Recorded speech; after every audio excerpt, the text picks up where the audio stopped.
Yo, yo, yo, welcome to another edition of the Geeky Bros podcast. I'm your boy Tactics. And this is Big Geek.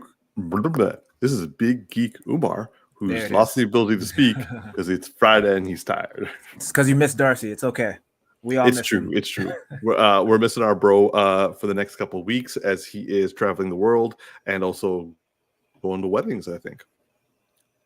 We have one wedding, I think. Yeah. Yes. Yeah. But nonetheless, our boy is going to be out of commission. We're going to miss him. But nonetheless, as everyone says, the show must go on. Absolutely. So, all right, T. I think T. I'm going to throw you a mild curveball, and I apologize. But I have an additional agenda item that I decided to do and put in right now. Motherfucker. Yes, I. As for those of you who don't know, I tend to do this on occasion, but usually on occasion, every time, bro. Every time there's something new, except last week. Except last week, yes. So, but this one, I think you'll be happy that I'm bringing up. I'll be the judge of that, but okay. Okay, all right. So our first piece of geeky news for this week is this isn't exactly this. No, we knew that this person was involved, but Donald Glover, Childish Gambino, your man from Atlanta, and also our man from Community, is been told that he's potentially going to be we knew a Lando Calrissian TV series for Star Wars would be coming out on Disney Plus, but it's just been released that he is. Man, you pulled that out fast. My pull-out game is strong, bro. That's pull out and pull up. Both strong. That's right. Yeah, that's right.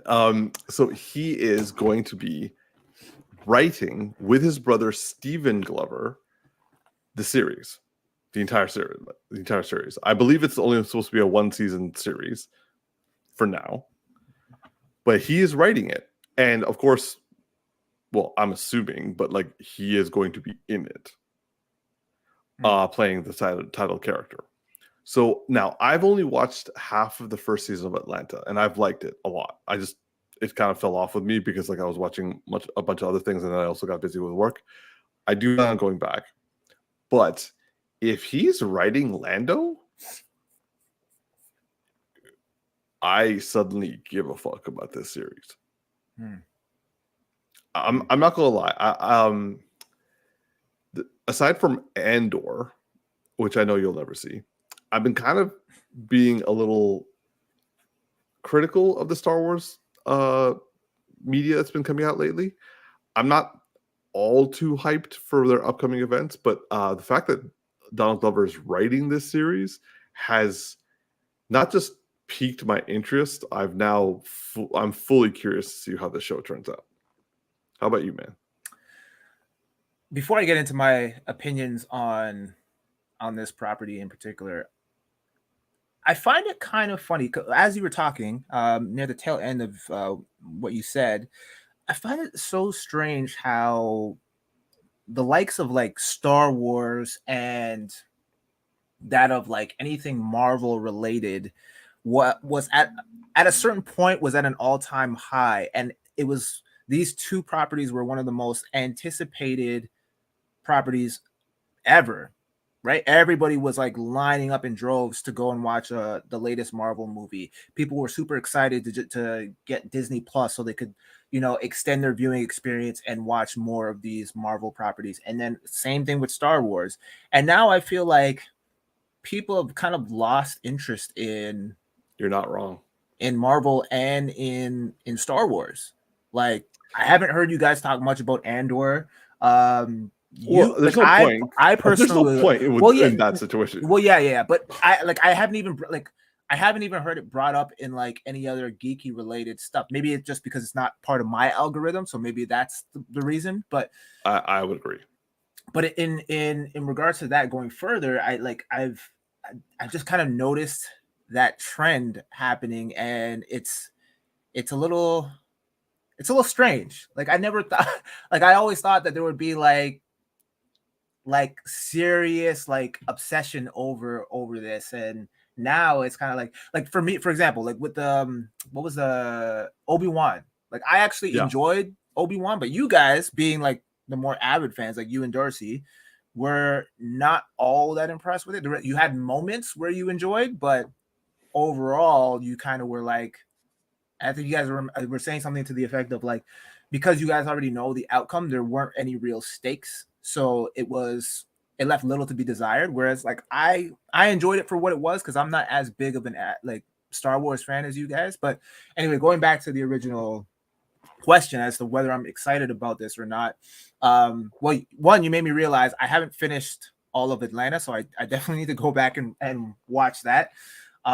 He also came out with like another suspense thriller TV series that I heard is really good that I want to actually check out as well. Really?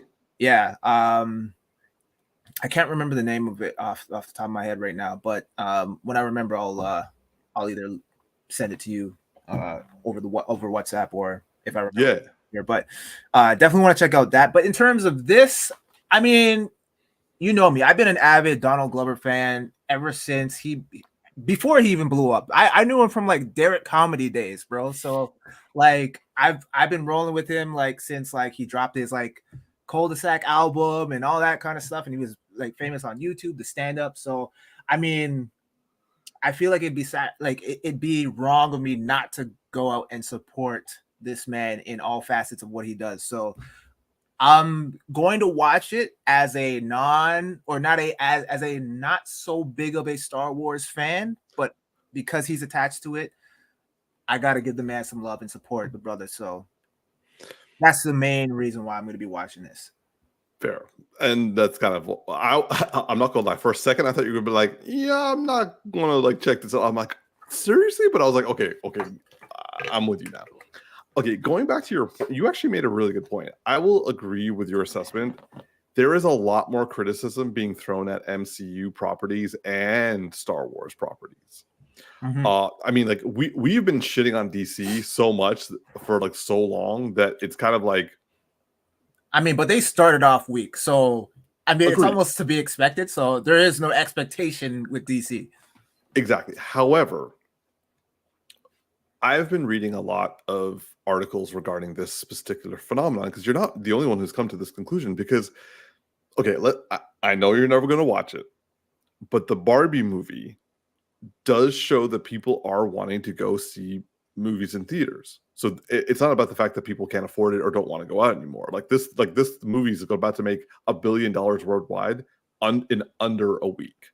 So this shows that people want to go see stuff. Also,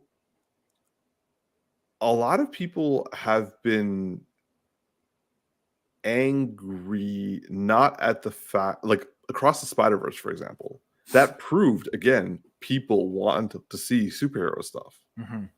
So those two factors, like the superhero fatigue, and also the economy is not really great to go into the movie theaters, are kind of disproven by both of those films in and of itself, and that's not even counting other things.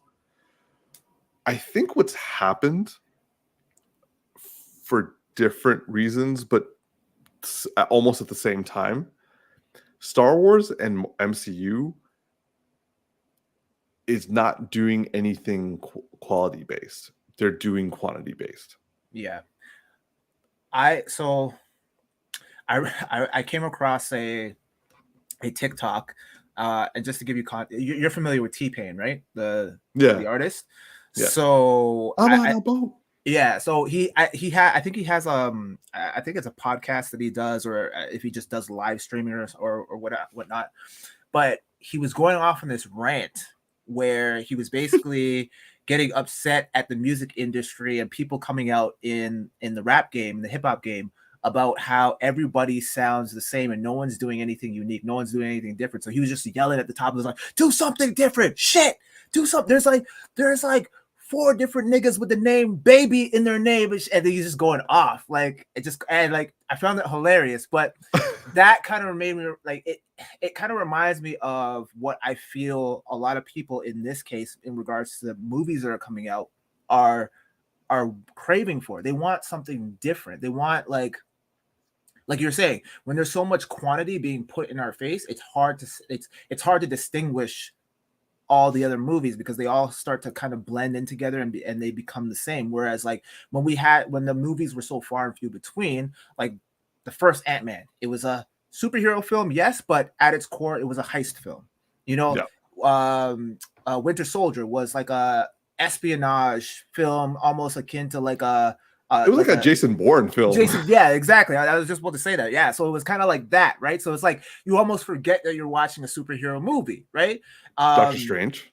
Doctor Strange, at least the first one, was very much in that it had spirituality interwoven into the mix, so it added a very interesting element and blending of magic and spirituality. So it was Civil War, yeah. So we were getting stuff that was different and unique, and now I feel like it's either been played out, overdone, and we're not getting anything really all that new. It's just a lot of the same regurgitated shit, the same canned one-liners and jokes and stuff. So it's like, I agree. It's not superhero fatigue. It's just that we want something different and unique and refreshing. Like Spider-Man Into the Spider-Verse was unique and refreshing. I went in kind of like, it's an animated movie. Like, I don't know, man. Not that I have anything against the animated stuff, but it was just kind of like, is it going to be on the same level as live action though? And sure enough, you know, I went in and I was pleasantly surprised. And then the second one, I was amped, but I'm like, you know what? Superhero movies haven't been hitting as of late, so I'm not going to let my hopes up or get my hopes up. I go in, and my only gripe with the movie was the to be continued, because I'm like, I wanted more. I wanted you to finish this shit. I don't want to wait. And now with the writer's strike, who knows how long we're gonna have to wait. But my point is, it's officially been taken off. Like right now, it's like there's no date. You just hurt my feelings by saying I'm sorry. It's all good. I'm sorry. But yeah, so it was like we're looking for stuff that's refreshing and unique. Deadpool, another good example, where it was like, not only was it rated R, but it broke the fourth wall, which, like, you know, I mean, if you read the comics and it's to be expected, but we were just hoping that, okay, maintain that level of commitment in regards to the continuity of the comics, and they did. And then they added the element of the eyes, which was really unique because we hadn't seen that in a live action superhero film, right? So yeah, just, you know, we want new shit. We want you guys to keep pushing the envelope. But then again, there's a fine line because you don't want to deviate too far to the point where it becomes a completely different storyline altogether, right? So take certain liberties, but within the context of, like, you know, keeping things still fresh, relevant and fresh, you know? Yeah, because like I think what's happened, I would say predominantly I'm using MCU for this. Mm-hmm. They have told the story and they don't want to stray from the formula. With the TV series, they were rushed, they had COVID, and also they're swinging for the fences. So like some things are not going to land, other things are going to. But also they were like brimming out content, like one after the other. Mm-hmm. And so like there's, like, you can tell there was like next to no oversight. Yeah. And I know you're not going to watch this, and I to be honest, I'm going to say don't watch Secret Invasion, because I did what you did, and I just checked out the cliff notes. I'm like, oh, what's his name? Rhodey was a Skrull. Interesting. Even that they fucked up. But like, okay, so like for me, Secret Invasion is like character assassination for Nick Fury. They gave all his good scenes to Olivia Colman. Don't get me wrong, I love Olivia Colman. I'm glad they made her shine, and I'm glad. I know you and Darcy didn't know who she was before the show, but now Darcy knows who she is. So I'm like, okay, thank God. If you can get some cliff notes on her and Cole's notes on her, and you're all set. But Nick Fury was done dirty. Like and like all the way to the end, I'm like, what the fuck is happening here? And like the Super Skrulls, they took the Super Skrulls to the level of like being able to take on Thanos level, and I'm like, okay, yeah. So I'm like, I guess. So there's a lot of stuff. I just have so many questions and so many notes, and given the fact that there, like, I remember we used to say there was a guy who was like in charge of making sure that like continuity is kept with the MCU. I feel like he got fired with Victoria Alonso as well. Like, I'm like, he ain't there anymore, because there are a lot of questions that I have that I'm like, But if you're going to do that, why didn't you do this? Yeah. So, and Star Wars is kind of like, I am obsessed with Andor. I know you're never going to watch it. Like, no, actually, no, I'm not going to say never, because if I get hit by a car or I get like a deadly disease, I'm going to use that to be like, yo, watch Andor with me before I die. Wow, let's hope that never happens on 2 occasions. One, I don't want to watch it, and 2, I don't wish any ill will on you, bro. I feel like you're setting yourself up there, man. You're gonna like jump in front of the bus for me. He's like, nah, I'm not gonna let you do this to me, man. That got dark real quick. And for what? For a TV show, bro? It's not worth it, man. It's not worth it. Okay. Well, anyway, I love Andor because Andor is, like you're saying, it's fresh. Mm-hmm. Now, I know certain people, and even among my friends, they're just like, yo, Andor's boring because like there's no space, there's no like light swords, there's no fighting. It's like a espionage, political drama that like reflects like the true behaviors of colonialism and like oppression, and like showing it from a Star Wars standpoint. And like it's like a character drama. But like a lot of my friends are like, that's cool. But like, why is there not a single lightsaber in the entire thing? See, okay, so here's where, and I agree with you, but here's where I think that we're spoiled, because this is where I said, this is what I meant by it's a fine line, because what's we just referenced it last week when Darcy asked about that movie, the Eternals. That's a prime example of like doing something different and people not jiving with it. They're like, yo, what is this? Like, even you called it with me when I went to go watch it. You're like, midway through, you're like, I don't know if he's going to be into this. And he's like, oh, he might be. Now I don't know. And it's because officially he was into it, people. He was into it. Yes, I enjoyed it. I enjoy it. It's not something that I would be like eager to watch again per se, but first time viewing, I had a good time. I was entertained by it. But it was, and I believe you referred to it as an experimental film. It was swinging for the fences. Yeah. And not everybody was all gung-ho for it. And again, that's what I mean by it. It's a fine line, because it's like you're swinging for the fences, you're trying to experiment, do some new shit, and sometimes the new shit just doesn't fly with people. And that's okay. That's okay. I'm not going to fault you for those misses. But I am gonna fault you when you get lazy and you're just pushing things out for the sake of getting them out. You know, like that to me just doesn't scream quality. Eternals was quality, but it was an experimental movie, right? Yes. So Andor is quality. Yeah, Andor is quality too, but that is also because they're like, okay, if we're in this world, let's make it relatable. Let's make it human. Let's make it feel real. Yeah. And like 100%, like I will say that there's going to be, I don't know. I feel you might enjoy it. Andor? Enjoy it. Yeah, like, but like you. The only way you can is bro. Hold on. The only way I think you're gonna get into it is if we talk about it while it's happening. I mean, and I'll be honest with you, it's gonna be like dead last on my list. 100%. I'll see Barbie before I see Andor. I think. Yeah. I'm sorry, man. I'm sorry. Okay. Anyway, so but like we want quality. We want something interesting. And like going back to Barbie, like that would like no matter what, like you have leaving the alt-right out of this and like this, like the patriarchal out of this, whether you like it or not, there's not a single person who's going to be like, I went into that movie knowing exactly what it was, and it was boring because we've seen 1,000 like it.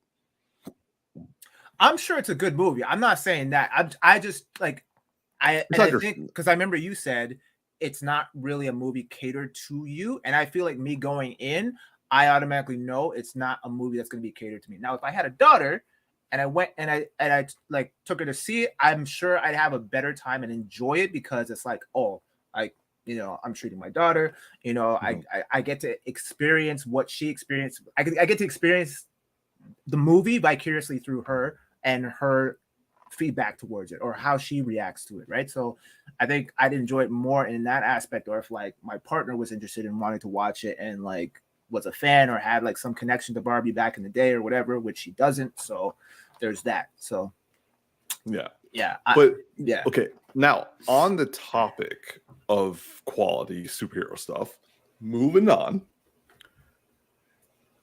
our personal beloved favorite Invincible trailer dropped this past week.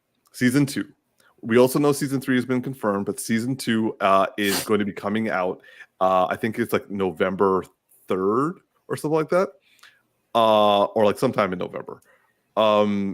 Anyway, I have been waiting for this, and the trailer did nothing but hype me up for it. Like, I was gonna watch it no matter what. Like, you know, that season finale though. That season finale. Oh And man. yeah.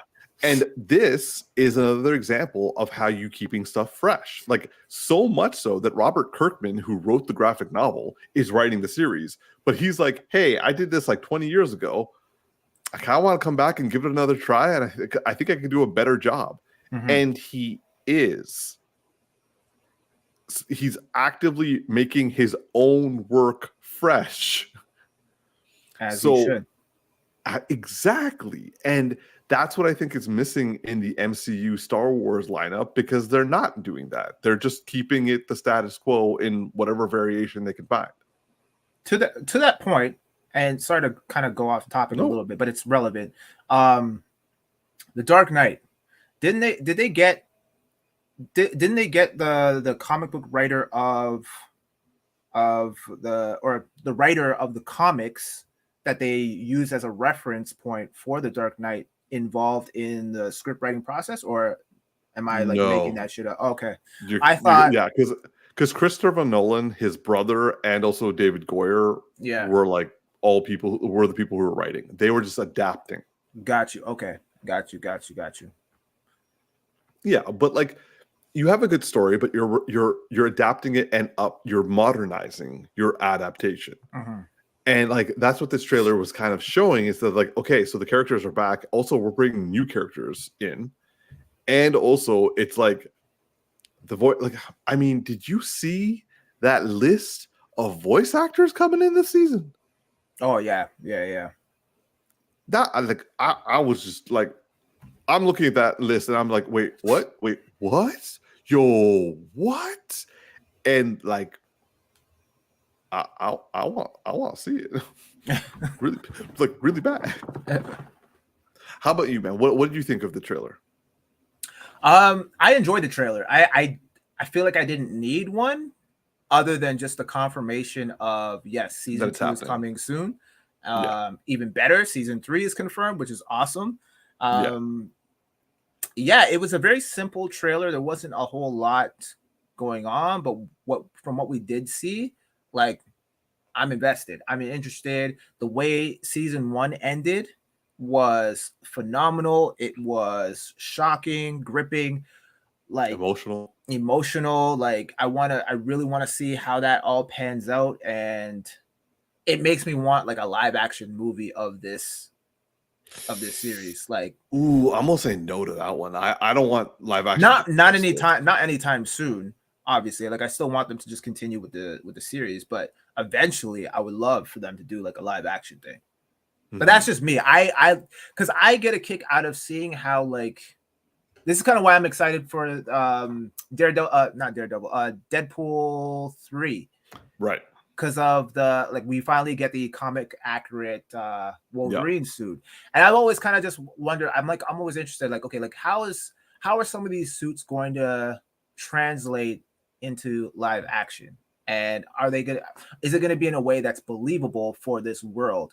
And now that I'm invested in this world, I kind of want to see how they're able to pull all of that off.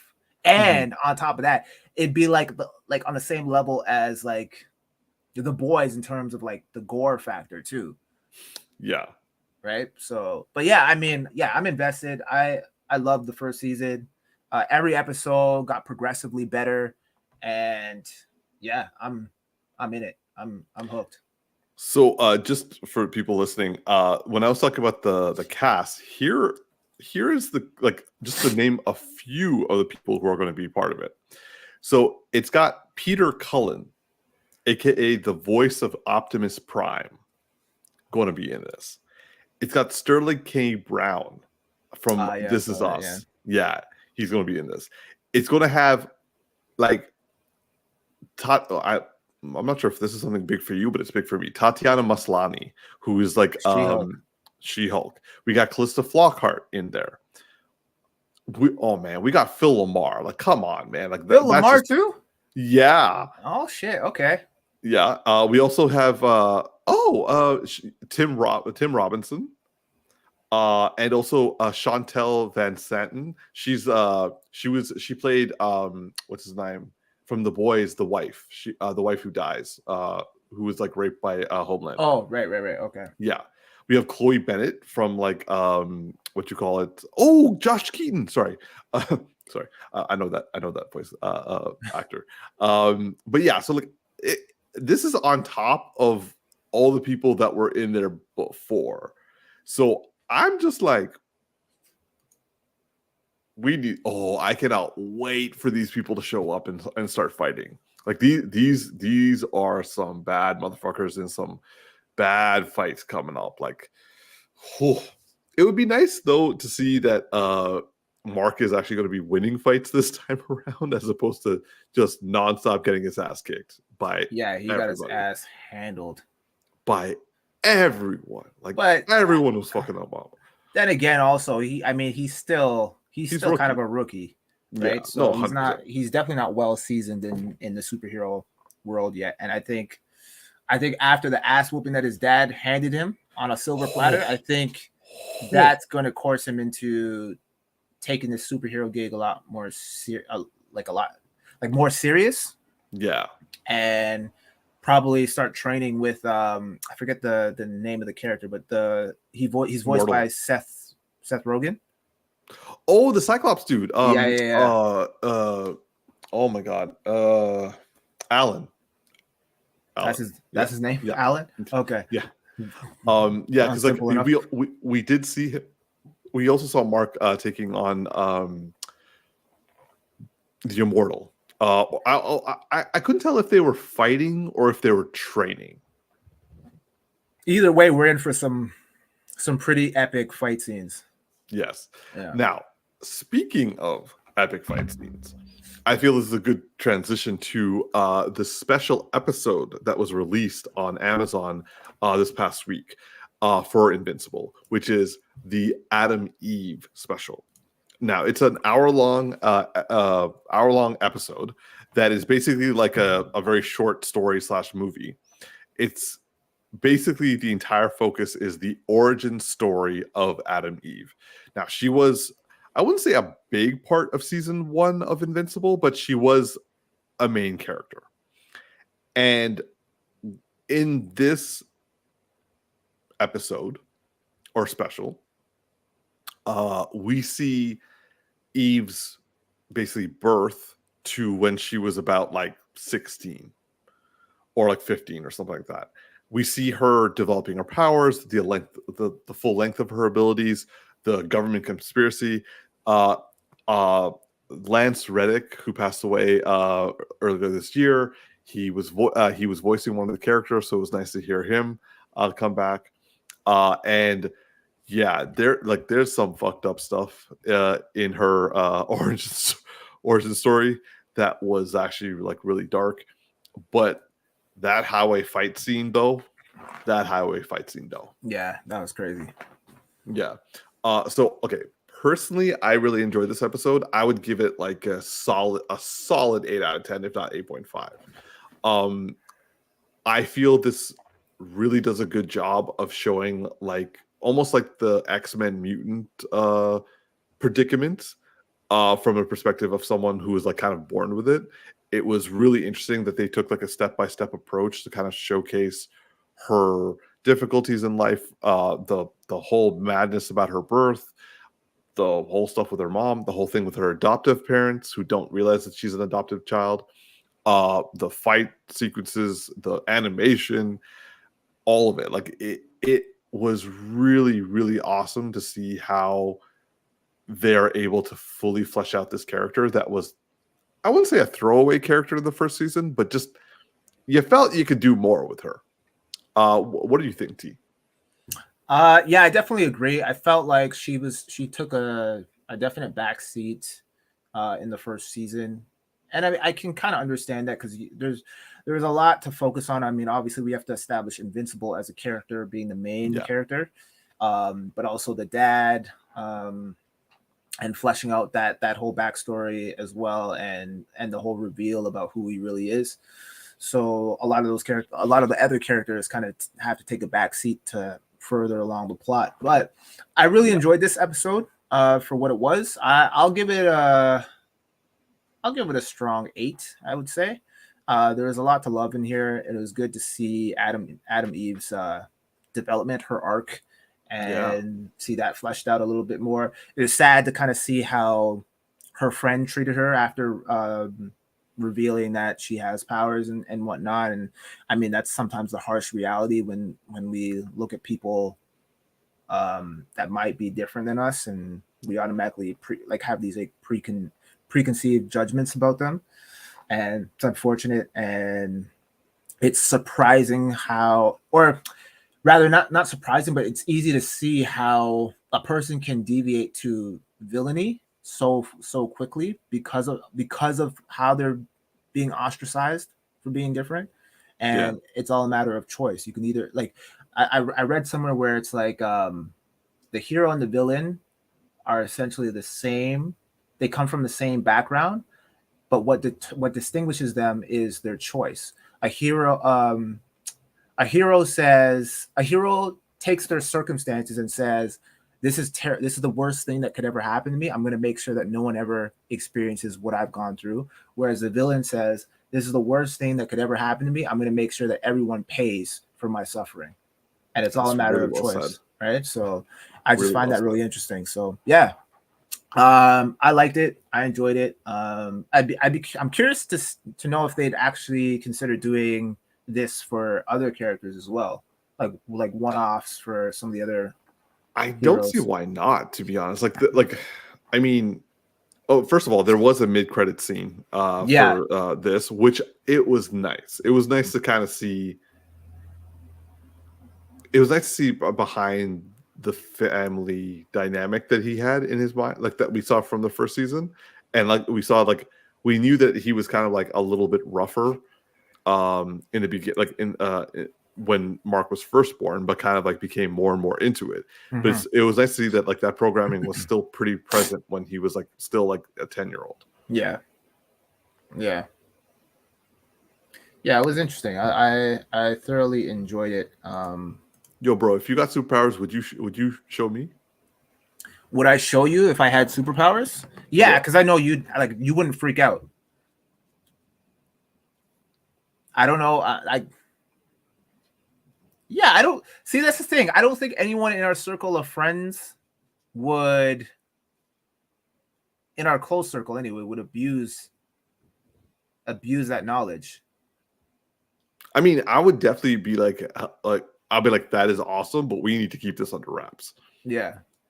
If it was the other way around, I'd be like, bro, I need you to come over like right now. Like I have a sports injury, and I need you to I need you ASAP. And you'd be like, I'd be like, the fuck sports have you been playing? Like you don't play sports, bro. In all the years that I've known you, I've not seen you pick up one ball, one bat. What? Not even a golf club, bro. Not even a bowling ball. Bro. I went to a batting cage for the first time, and I died. And I'm injured. I need you to come over like to my house immediately. I feel like that's like code for something. Like, yo, he's trapped in a closet somewhere and needs my help. That would definitely get my attention, though. That's for sure. I'd be like, this guy does not play sports. Something's up. Something's wrong. But yeah, like I think you're right. Like our group of friends, I guess but to be fair, they were kids. Like we're adults, and like so obviously our maturity level is a lot different. Yeah, Not that it's saying much. But even as kids, I don't think like, so here's the thing, like, so you've heard this whole like the UFO thing that like no one's talking about right now, right? Oh Like, no, like I have definitely been having conversations with people since this broke yesterday. so like now that this is kind of like this is a thing, I'm like imagining like what if I saw like just randomly walked outside my house and I just saw an alien like watering grass, like how would I react? Would I be scared? Would I be like, oh shit, that's an alien, like keep my distance? Like I don't know how I would react. So it's like I don't know if that's the equivalent to like you getting superpowers where it's like, are you suddenly like fearful of your friend? Like, oh, like remember when we used to tease Umar, but now like, yo, this man like like the littlest thing could set him off and he like burns your whole house down, like literally. I feel that again, this is just in our friend group. This is not like a general statement. Yeah. I feel that worry wouldn't come in unless I was actually pissed off and like I kind of use my powers to be like, yo, guys, just leave me alone for right now. And then y'all be like, see, but if that moment happened, because like we all get roused up and we get angry and sometimes we flip out on our friends. It's normal. But like if you have powers now and that happens, you're like, yeah, I don't know if we could be friends anymore, bro. I'm like, I might slip up and like piss you off, and I just don't want to die on accident. That's all I'm saying. Like, you know, so I think in that case, there'd be a little bit of fear and like anxiety, or like if let's say you were just pissed in general, not particularly with anyone in the friend group, but then you start like whatever your powers are. I don't know what like. That makes sense. Like for example, like I don't know. Let's say like the Nazis come back or something, and like and I'm like, okay, I'm gonna go like go to the middle of Germany and like kill the second Hitler, and I could see you be like, yeah, but I'm like, I can't stop you, so I'm just kind of like, all right, do your thing, bro. So I'm like, just like, okay, oh no, don't tell anyone that you're associated with me because I don't want to die. Okay, let's do something a little bit less extreme. Like let's say I don't know, like there's a protest and like the cops just start like, you know, hazing people. I'm like, okay, I want to go stop those cops from like hazing the protesters. And you'd be like, I'm gonna be at home, bro. Like my skin tone and cops, yeah. And then on top of that, my best friend's got superpowers and he's protest. Nah, I'm gonna be far away from that situation, bro. Exactly, because like that is in like that. First of all, I'm endangering you by knowing you. Second of all, I'm potentially killing people, and also like I'm letting my anger guide me as opposed to being rational. Yeah. That makes sense. Why you'd be like, yeah, the friend dynamic would change a little bit, bro. I'd just be like, I mean, I wouldn't even be your trainer anymore. I'd be like, how do I train you, bro? Go on a diet. Yeah, if you want to. I'm not telling you what to do. Yeah, I could do some FST. Like, nah, bro. Like, yeah, I'm good. Okay, so like I think we firmly established. Now we're actually seamlessly going from one topic to another. So like moving on, the trailer for the Boys spinoff, Gen V, has also been released this past week. And speaking of using your powers, in ways that make people question to be friends with you or to stay friends with you, after watching that trailer, I'm like, yo. Yeah. I am interested, T. What did you think of this trailer? Like, okay, so I like it. It's interesting. I don't know if we necessarily need it right now. I felt the same thing.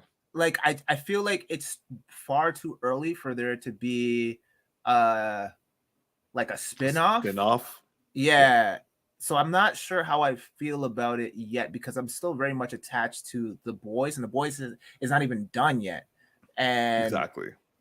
I'm trying to avoid shifting my focus within worlds, like from Gen V to The Boys. I mean, the benefit, I guess, two benefits. Like if there's a direct tie-in to some sort to both properties, then yeah, maybe that's interesting. Well, if there's a connection there. we know that A Train is going to be in it. Like probably it's Yeah, like you see, but just like, showing up. where's the timeline in this? That's the thing. Like, is this taking place before the boys? Is it after the boys? Is it in between? So it's like that's what I'm interested in. And then on top of that, I'm like, It is set concurrently with the 4th season. Okay, so Oh, they're probably going to go back and forth then. It's possible. yeah, yeah. I mean, I don't know. I don't know if like again, I just feel like it's way too early for it to be a spin-off. It's kind of like, yeah, I don't know. I'm not big on spin-offs. If I'm being completely honest, like I know everyone was super excited about like, so you know how they had the Batman and then now there's a spin-off, the Penguin. Yeah. And there was at one point, I don't know if it's still happening, but like the Gotham PD or whatever. I don't think that's still happening. Yeah, I think I remember it being scrapped, but I'm not super gung ho about the whole Penguin spin-off. I'm not to say that it's not going to be good. I'm sure it'll be great, especially if Matt Reeves has anything to do with it. I'm more of like I gotta see it to believe it type of thing when it comes to spin-offs. Because again, with the Peacemaker show, I wasn't all that gung-ho about it either. Yeah. And then that came out and I actually really enjoyed it. So now I'm on board. But again, I still reserve judgment in regards to Gen V on that account of I'm just not super excited about spin-offs. Okay, so just on the point of spin-offs, I would say that I am a lot more open to spin-offs than it sounds like, because there's some really solid spin-offs. There's like Frasier. Frasier?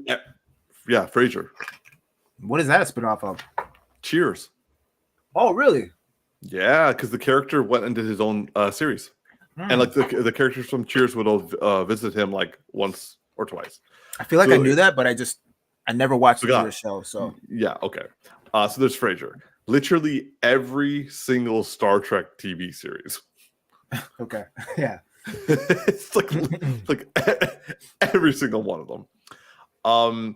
So like there's Buffy, so like the spin-off Angel, which was pretty good. Okay, yeah. Again, but I'm like I got into Angel. I got into Angel much later. I actually refused to watch Angel initially because I was like, nah, I'm invested in Buffy. I've committed. I'm not going, and because Buffy was still going on during the Angel run. So I was just like, nah, I'm picking one over the other. That's it. I'm not going back and forth and doing this whole garbage shit. Like, nah. So I actually watched Angel later. What's her name?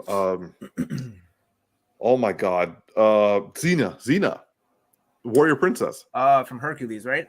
Yeah, because that was a spinoff. Oh, The Flash. The Flash, it was a spinoff from Arrow. Actually, I mean, I don't count that because he appeared in 1 or 2 episodes and then they gave him his own show. That's the definition of a spinoff, man. No, but I feel like they have to be in there a little bit longer. Like I don't know, man. I feel like they had plans for the Flash to have his own show, but they were testing the waters. It's still a spinoff. Okay, fine. It's a spinoff. Yeah. So like I'm sure there's tons. Like, look how many Law and Orders there are. Okay, I've not and seen CSIs. I've not seen one CSI episode. Nor have I. I'm just saying that there's a lot of them. I'm just saying that I personally am not against spinoffs because they have worked out pretty well. Okay, let me rephrase it. I'm not against spinoffs. I'm, like I said, I'm just more of a, I gotta see it to believe it. This trailer did not make me believe it. This trailer, I feel this guy either go very badly or it will be fine. I don't see it going as good as The Boys. Yeah. To the Flash's point, I felt like Flash needed his own show when he got introduced in the Arrow. I don't think we need a Gen V. Like, what purpose does it serve? Yeah, I agree with you. Like, this feels like trying to just like make more money. Yeah, because like again, and with the Angel thing, even though I was like apprehensive about it initially, like it made sense because he actually left the show. He actually left Buffy, and he was only like a reoccurring character. He wasn't a main character.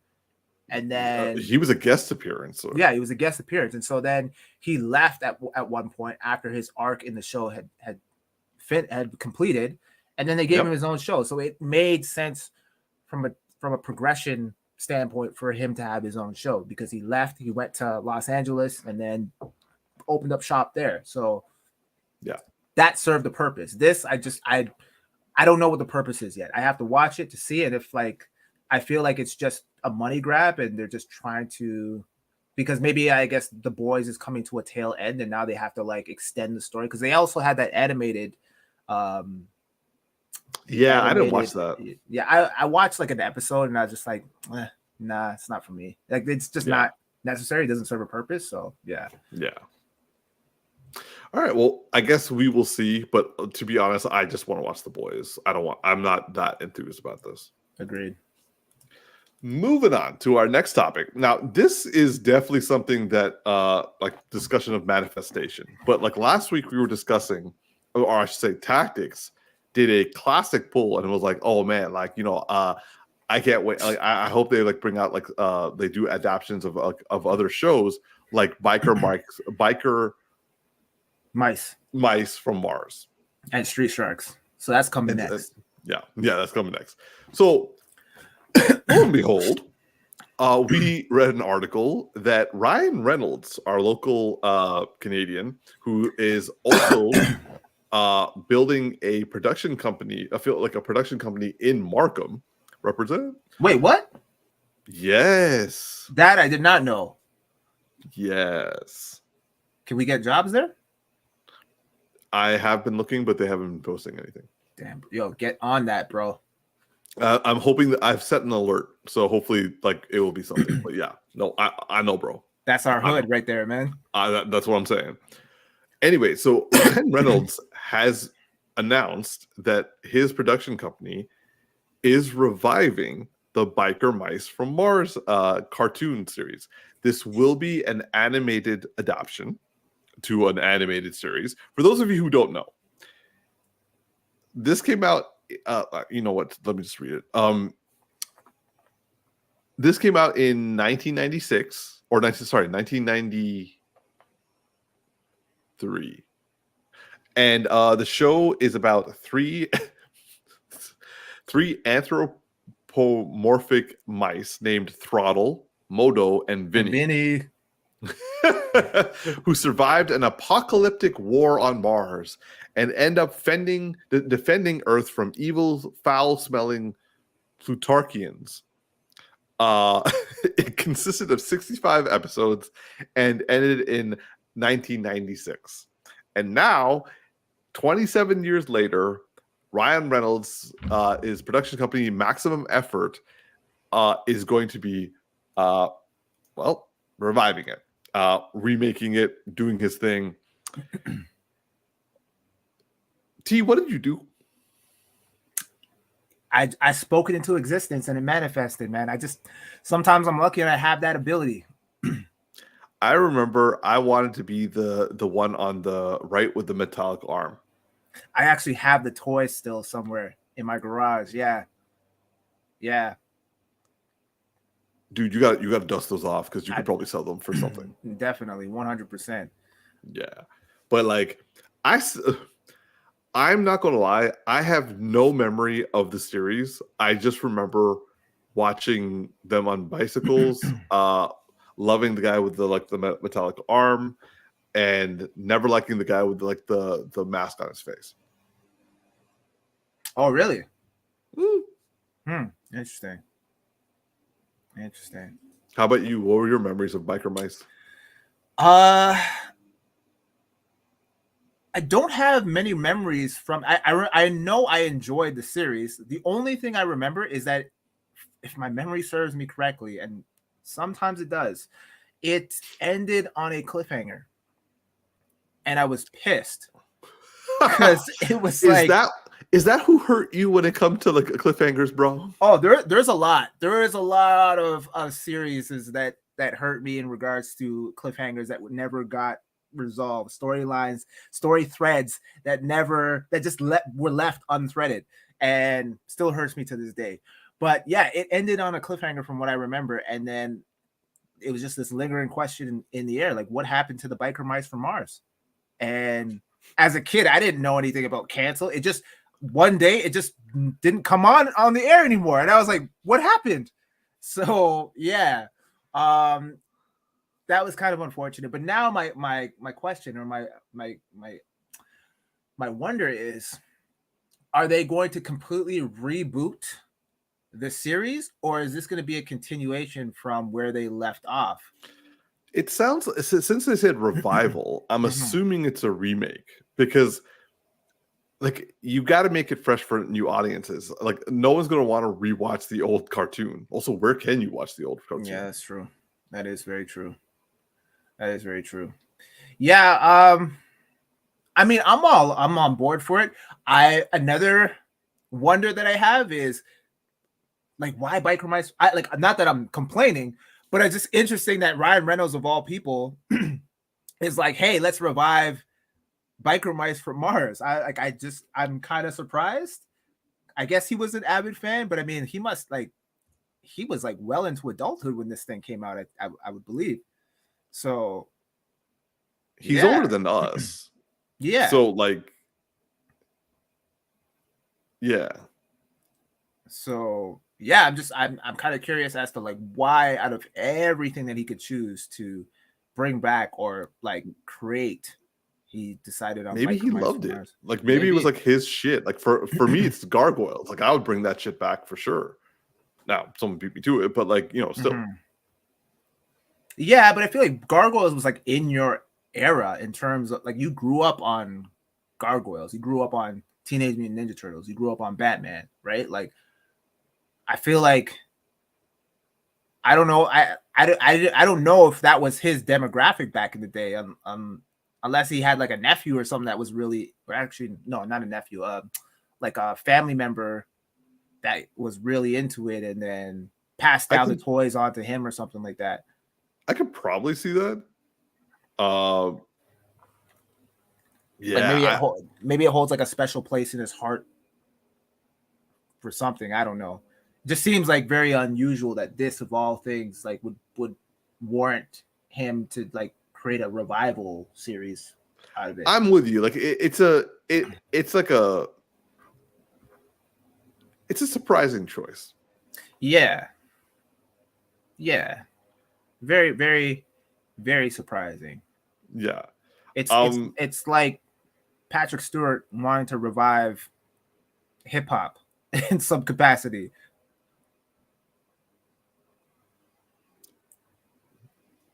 Don't tell me you can see that shit.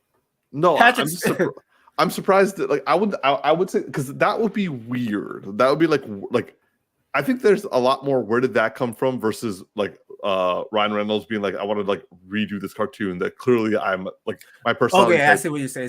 It's not so far fetched. It's just kind of an interesting choice. It's an interesting direction. Right. Okay. Yeah, not immediately. I went too far with my analogy. I went way. Yeah, because I'm like, what? Yeah, but like no, too far. I'm with you. This is definitely a weird thing. I didn't watch the revival series from like 2000, like early 2000. There was a revival series. There was. I remember watching a trailer for it, and I was like, no, this animation looks terrible. But like also I was like, I didn't care that enough about it. But like the fact that you brought it up, and then the fact that like the news broke out, I was like, no, this is like serendipitous. So like, you gotta at least give it a one episode try. Well, because I think like, because I feel like this came out around like, no, I mean Turtles was around way before. Oh no, Turtles was around way before. But were they still in the running during this era of Biker Mice from Mars? From whatever, like, let me look it up. Because like this came out in 1993. So Turtles. Then the Turtles would have been still around, because even with the movies, right? No, the cartoon came out like. Hold on, let me just find out. Okay, conception, toy animation, Turtles animated series. There we go, and it was because Turtles have been around for a long time, bro.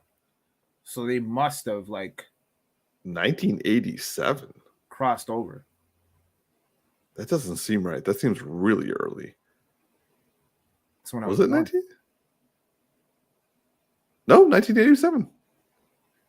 So when though? That's the thing. Because like 1990. 1990.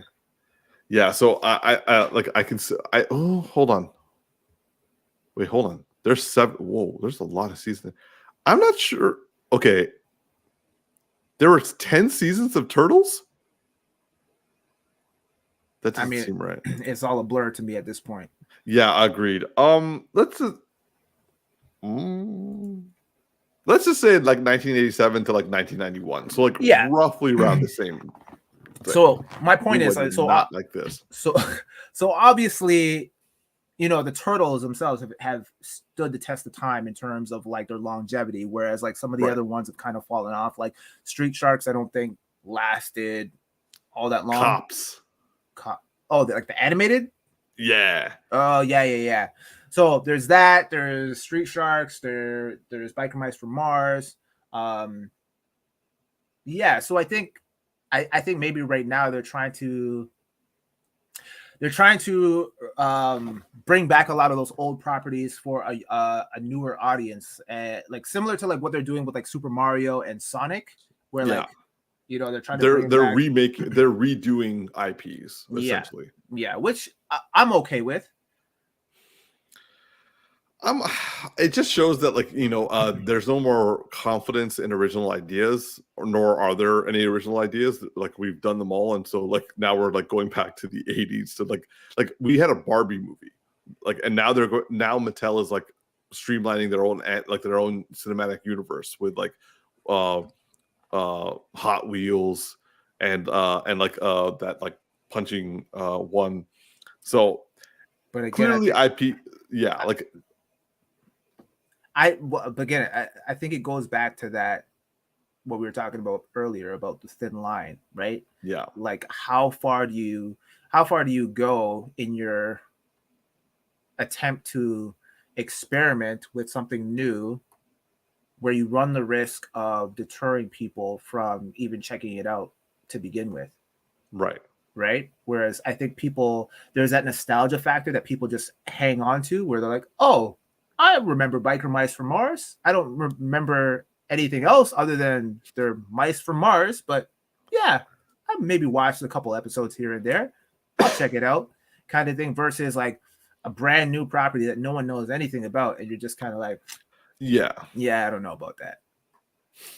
Like I might not like the new Biker Mice from Mars, and probably will only watch give it a try. But you give it a try because, and even more so because you have some sort of affiliation with it, right? Malcolm represent. Yeah. Oh, yeah, that especially. But yeah, you check it out, and if it's good, then great, and if it's not, then at least the younger generation will get to explore that and we'll at least have some familiarity in that regard, because now we can like share in that experience together. It's like, oh yeah, this is your version of Biker Mice from Mars, and it's different from my version, but we still understand the property. It's like the Turtles, right? Like the new Turtles. Exactly. Movie, right? Now, perfect segue. Moving on to our final topic. We have discussed that that we three bros are looking forward to watching the new Teenage Mutant Ninja Turtles film, Mutant Mayhem. Now, we've talked about the animation, we've talked about the voice acting, and like and how like the trailers really do like a really good job in terms of like making it seem like a really fresh, original, relatable take. Everything that we're talking that hasn't been shown up recently, and that like hopefully we're hoping that Biker Mice from Mars will have. Now, the reason why this is a topic for today is because the early reviews have been coming out. And let's just say they are surprisingly pretty good. So last night I sent in the bros chat like a screen grab of Rotten Tomatoes. It had about like 30 reviews, like critical reviews of the Mutant Mayhem film that critics got to see. And it was getting 97% on Rotten Tomatoes from 30 critical reviews.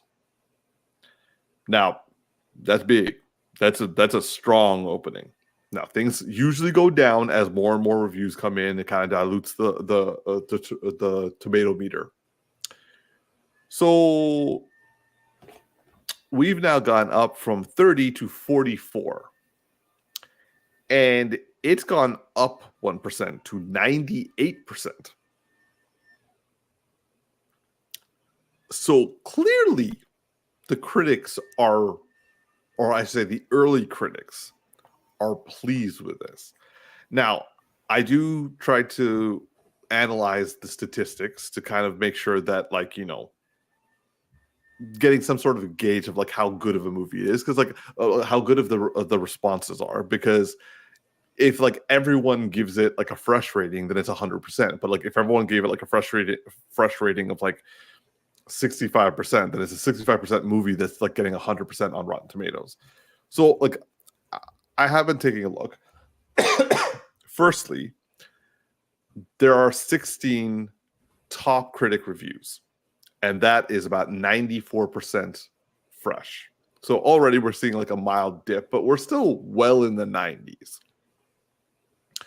I also went on Metacritic to kind of, because like those do weighted averages, and like they kind of like take what everyone's score is and then like take that into an average.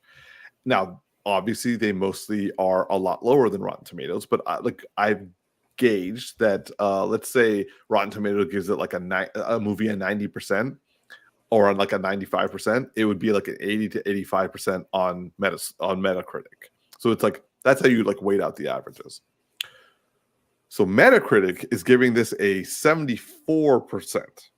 Now that's a significant difference from 98/94. So I'm just, but then again, also Metacritic only has like 20 reviews. So a bunch of reviews that are in Rotten Tomatoes aren't in Metacritic. So like I can't really trust that right now. Nonetheless, this is by no means considered a bad film by critics. And potentially critics are calling it like the same level, if not a little bit lower, than Across the Spider-Verse. This is a Teenage Mutant Ninja Turtles movie, man.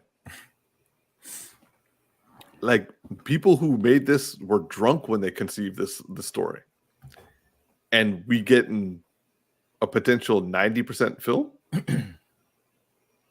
T, what are your thoughts on this? Because this is wrinkling my brain right now.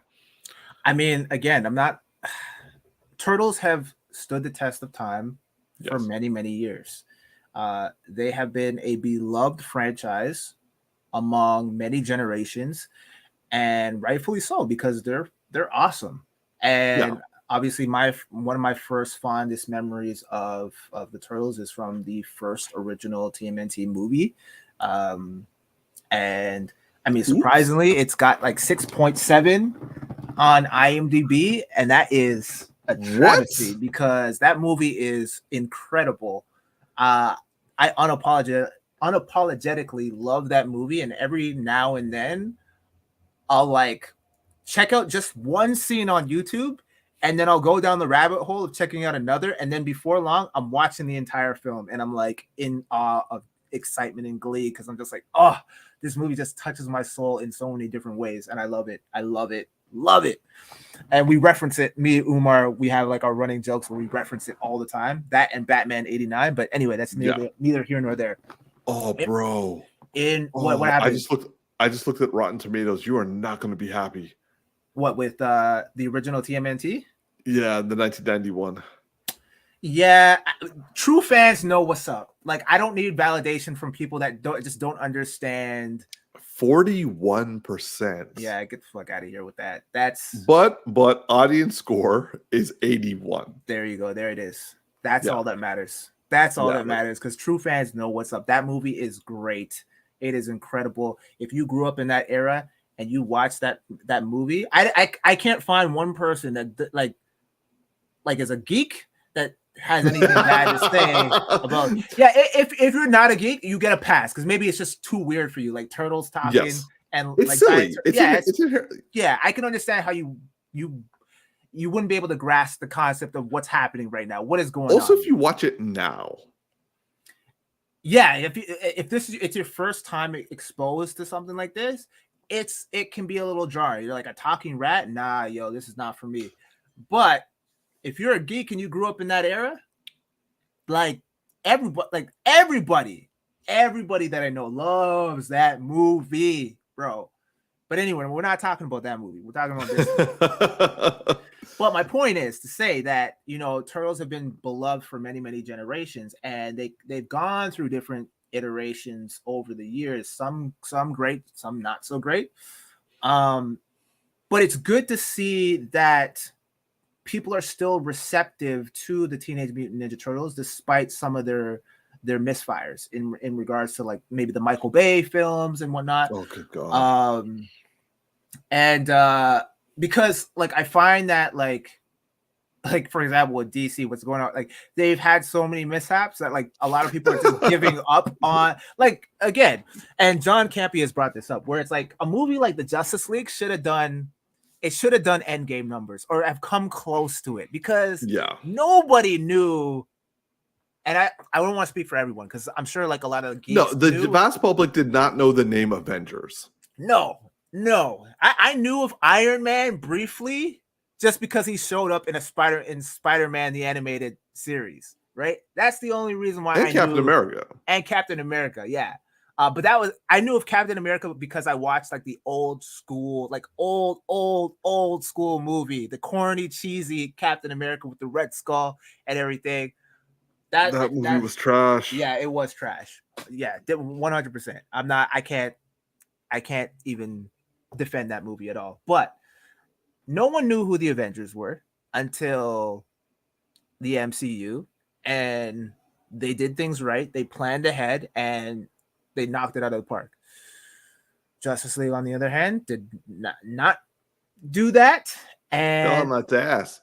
For a movie that had Wonder Woman, Batman, and Superman all in the same film, failed is a travesty. Absolutely. And ever since then, people have just given up on anything Superman. Well, I mean, they're still riding with Batman. They're still rocking with Batman. But even then, like, the newest, like the Batman was very divisive. Yeah. People, like, I would say, like, critics liked it. Audience were, like, mixed. Yeah, very mixed. Like, I know some people. We were divided on it. Like, like I know some people who are like, yeah, I found it boring, and I'm like, I can understand how you would say that. I liked it, but I get it. If someone said, "Yo, The Dark Knight is trash," I'd have to fight you. We would be throwing. That's hands. a fuck you fight me. That's that 100%. I'm like, tell me where is that a bad film? Where? It's gonna be a street fight. Yeah, but with the Batman, I'm like, okay, yeah, it's definitely different than what we got. It's a different kind of Batman. I was vibing with it because I'm an avid fan of Batman, so I get where they were going with it. But I can understand how some people be like, yo, where's the fighting? Like, I didn't sign up for all this detective work.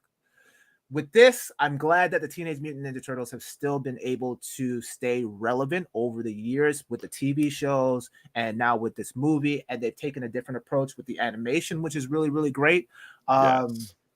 And it looks fun. Honestly, it looks fun. I'm excited to see it. And here's one of the things that this is one of the things that, like, I guess my only gripe with some of the previous movies is that you really have to suspend your disbelief of them being teenagers, because those motherfuckers were not teenagers, bro. They might have been like 19, but like they were not teenagers, bro. Like, how you that big? You're bigger than me. as an adult, I'm an adult, and you got more muscles than me. I know you're mutants, but damn, bro, there's no way you're teenagers. Get out of here with that. So at least with this, like, one, they're voiced by teenagers, so that helps. That really does help, yeah. But also And the animation shows that they're pubescent. yeah, so it like Sorry, I don't know. prepubescent. Yeah, it seems more lighthearted and it seems like a lot of fun. I hope that they because of this change, they don't what's the word I'm looking for? They don't negate the actual martial art aspect of the Teenage Mutant Ninja Turtles. So I want them to be teenage. I want them to be, obviously they're mutants, but I want them to be ninjas still. I want them to act like ninjas, like legit. So hopefully they keep all of that intact. Okay, so let's go through some of like the blurbs of this. So all right, so from the Guardian, they say this new animated origin story for the Chelonian adventurers is unexpectedly funny with a rather stylish crepuscular design. I don't understand some of that, but okay. The heart, so this is from IndieWire. The heart of Mutant Mayhem is pure, and the look of it is sprightly and unique, making it a worthy new addition to a franchise that clearly still has new stories to tell. That makes me feel a lot better. I saw ing somewhere. Let me just like pass it. Yeah, here ing. Teenage Mutant Ninja Turtles Mutant Mayhem oozes confidence, energy, and heart, and the animated adventure represents a new high for the turtles on the big screen. Damn. Hollywood Reporter says adopting a decidedly younger spin towards its teenage heroes, the hugely entertaining and funny film seems destined to reinvigorate the franchise and attract plenty of nostalgic adults as well as young fans. That's what I want. That's what I wanted right there. That makes me feel a lot better. Okay. Last one I'll say is from Empire. They say inventively animated, giddily funny, and a surprisingly authentic take on the outsider experience. It is virtually impossible not to be charmed by these reptilian bros. Ooh, I do like that. I do like that. I'm trying to see what the negatives are.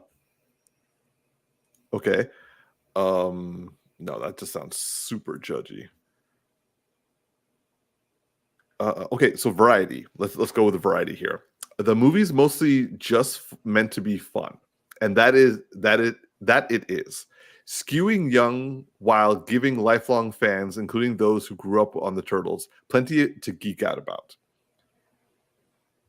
So it's like kind of just saying like it's just meant to like give nostalgia while also entertaining kids. I'm okay with that. Yeah, I don't expect much else beyond that. Yeah. I still love this image. This is such a great image. I know you've used it like every time we've had this conversation, but it's still great. This is a good image. Yeah. Very reminiscent of the Michael Bay scene. The best Michael Bay scene in the movie. So going back to what you were saying about like this film really does feel, and this is just from like the trailers and the like the short clips, but I've stopped watching the clips because I don't want to watch too much. But they seem to make homages to every single property. And I love that. Like they're blending in the homages to make it like the conglomeration of the Teenage Mutant Ninja Turtles and also make it brand new. Yeah. And I just really want to watch it. Like I'm really excited to check this out. And this is like, when has a Teenage Mutant Ninja Turtle property ever gotten critical praise? Yeah.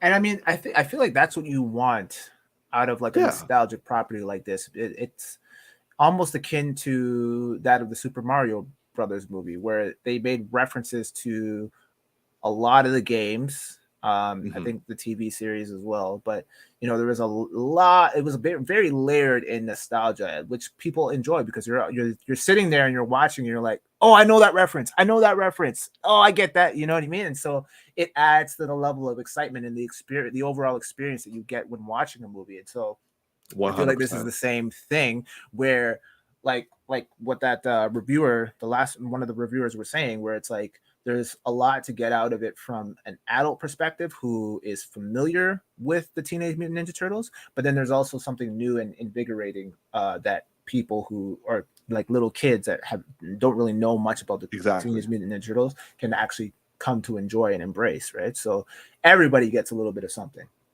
Yeah, no, 100%. I'm totally with you on this. Like, I cannot wait to watch it, and I cannot wait to like review this with you guys. Yeah, you're watching it this weekend, right? Yeah, there was like a special sneak preview that a buddy of mine is taking me to. So I'm like, cool. But like, I was thinking that when it comes out next week, that you and I would go together. Sweet, sounds dope. All right, man. Well, T, I'm going to volley it back to you for our closing remarks. All right. Well, thank you guys all for watching, whether you're watching right now at home or listening on the road or wherever you are. We always want to thank you for checking us out, tuning in, and showing us love. Be sure to like, favorite, and subscribe if you're listening or watching on YouTube. If you're listening on Spotify, then be sure to follow us at the Geeky Bros podcast, and we will see you guys next week. As always, thank you again. I'm your boy Tactics. And this is Big Geek Umar. For all of you who don't know, just click on the description below and you'll be able to see timestamps for all our topics for today. So you can go directly to the one that you want to focus on. But until next week, live long and prosper, y'all. There it is. There it is. It's the model pick. Yeah. All right, I'm just gonna leave it like this. Oh, come on, man.